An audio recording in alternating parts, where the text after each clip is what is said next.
Welcome to your virtual CFO coach. I'm your host, Leah Torbert, founder and CEO of Harrington Strategic Partners.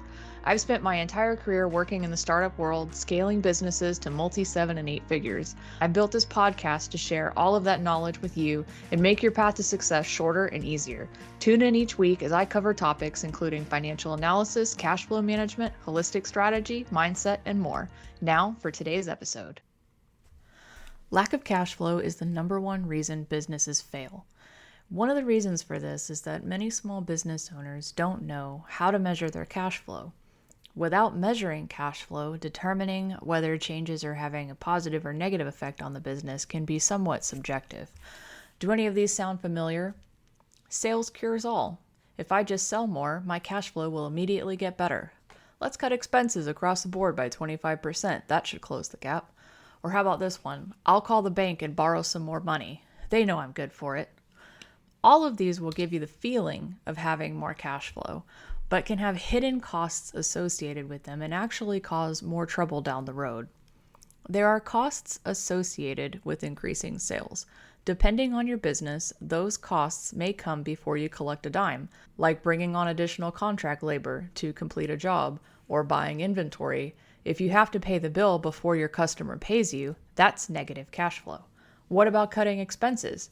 If cash flow's been tight for a while, you've probably already cut back on the low-hanging fruit, which means you'll need to look at cutting expenses on necessary resources, like salaries, keeping less stock on hand, or switching vendors. But if you're not careful, you can go too far. Letting too many people go or overworking your people will cause morale and performance issues, which your customers will notice eventually.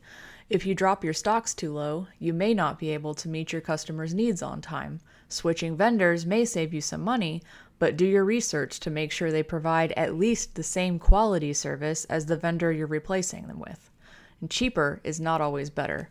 And using debt to finance operations, borrowing money through a traditional fixed-rate loan or a line of credit can offer a much-needed cash infusion to get you through a tough spot or give you the time you need to push through the growing pains.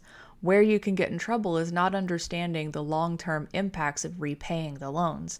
If you borrow too much, the burden of making the monthly payments can seriously impact your future cash flows. Now, I want to make one thing clear here. I'm not saying don't sell more, don't cut expenses, or don't borrow money. All of these things can be effective ways to improve your cash flow over the long term. What I am saying is before you do these things, you should have a plan and tools in place to measure whether the changes you're making are actually helping your business or hurting your business. The first thing is to get a baseline for where you are right now by knowing what your cash flow metrics are. Then you can measure regularly to track the changes that you're making and see how they're affecting your metrics. Here are 5 cash flow metrics that are typically used to assess financial health of a business. The first one is called working capital. Working capital is a measure of a business's liquidity in short-term financial health. So in other words, does your company have enough cash to meet its short-term obligations like payroll, accounts payable, and unpaid taxes? Working capital helps you write out cash flow fluctuations since you have cash reserves, and those cash reserves can also be used to invest in business growth when managed properly. If your business has seasonal fluctuations or you're still working on building consistent revenue, having positive working capital is key. Here's how you measure it. Working capital equals your current assets minus your current liabilities. So you're going to go to your balance sheet to find these numbers.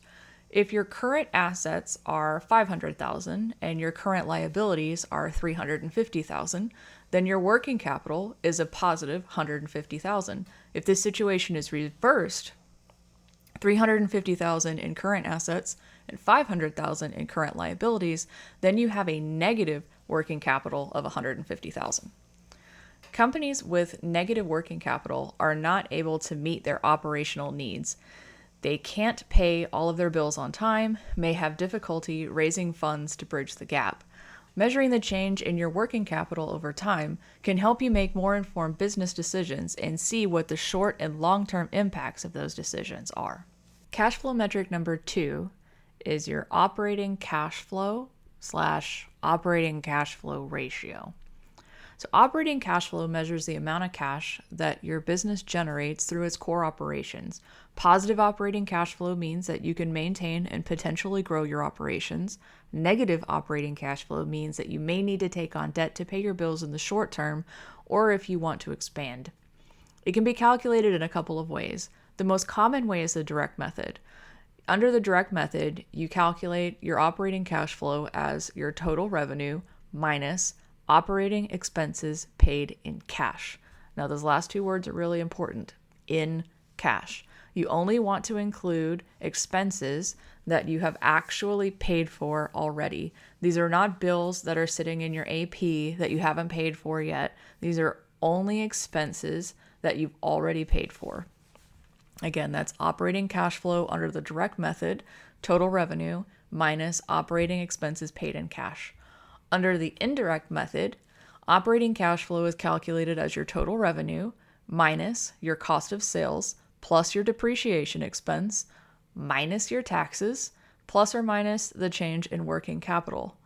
So just hearing all of that, I'm sure you can understand why most people use the direct method to calculate it, because it's just a little easier to get the information together. Now, to get your operating cash flow ratio, what you do is you take your operating cash flow, regardless of whether you calculate it under the direct or indirect method. You take your operating cash flow and divide that by your current liabilities. In the long term, you want your operating cash flow ratio greater than 1. As you're making changes to your operations, you can see how these changes affect your ratio. If you have a seasonal business or your revenues are inconsistent for other reasons, you could see large fluctuations month to month. So also look at your ratio on a rolling 12-month basis to see how you're trending. Ratio number 3 is your quick ratio. The quick ratio measures your ability to pay short-term debts. And short-term debts are those that are due within the next 12 months, using what's referred to as near cash assets. So near cash assets or quick assets are items that can be converted to cash quickly, like marketable securities and accounts receivable. Other current assets like inventory and prepaid expenses are typically removed from this because it may take some time to convert inventory to cash, and vendors may not refund prepaid expenses if you need the cash.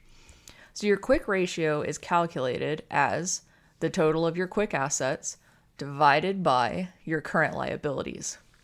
And a ratio of less than 1 indicates that your business may have some issues paying its short-term debts if it can't convert its assets quickly enough to cash.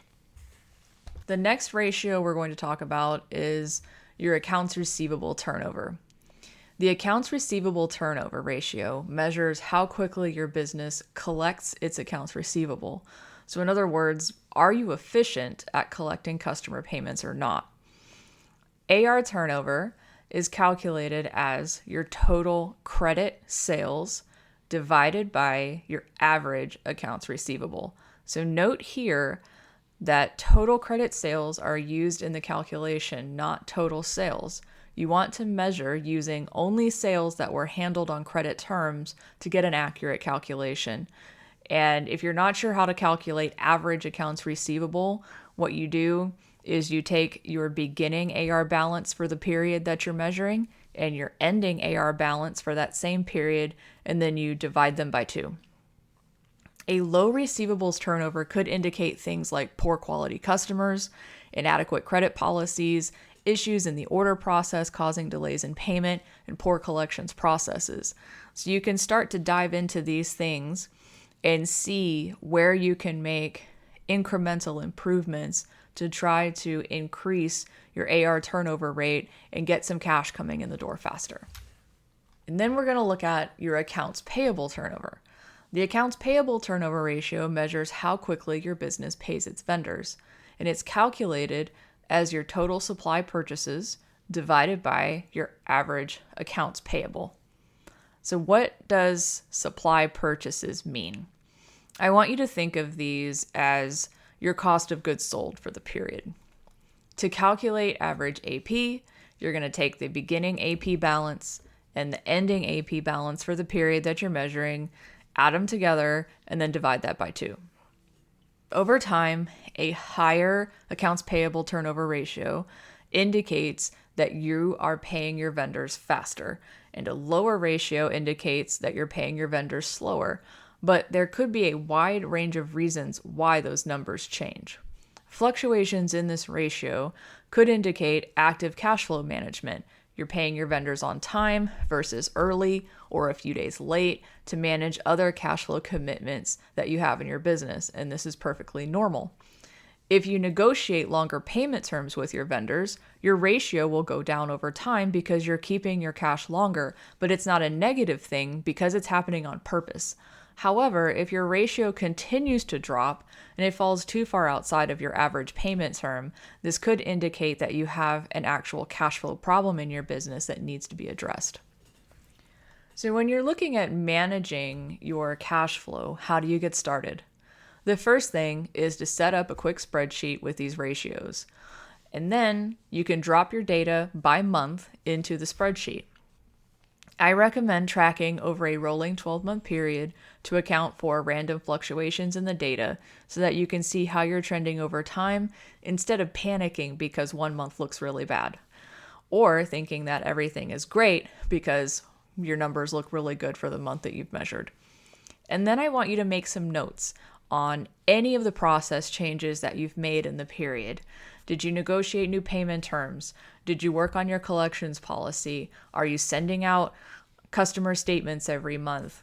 How are you making those tiny adjustments in your business to improve your cash flow? So keeping these notes and making a list of when you put them into place so that you can see, all right, in 30 days, this happened. In 60 days, this happened. In 90 days, my ratios are looking really good, or maybe I need to make some more tweaks. And that's part of the number 4 step of evaluating what has happened and adjusting over time to continue tweaking your cash flow until you get it where you want it to be.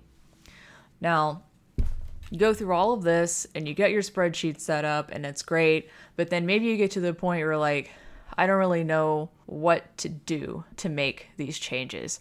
I'm not sure where to get started from what's going to be the best place to make those changes and see what's happening. And if you want some help with that, I will have a link down in the show notes. You can schedule a call. We can have a quick chat and just talk about some different ideas. And then if you want to move forward with having me help you, put some of these things into place, I'm happy to talk to you about what that looks like. Thanks for listening to today's podcast.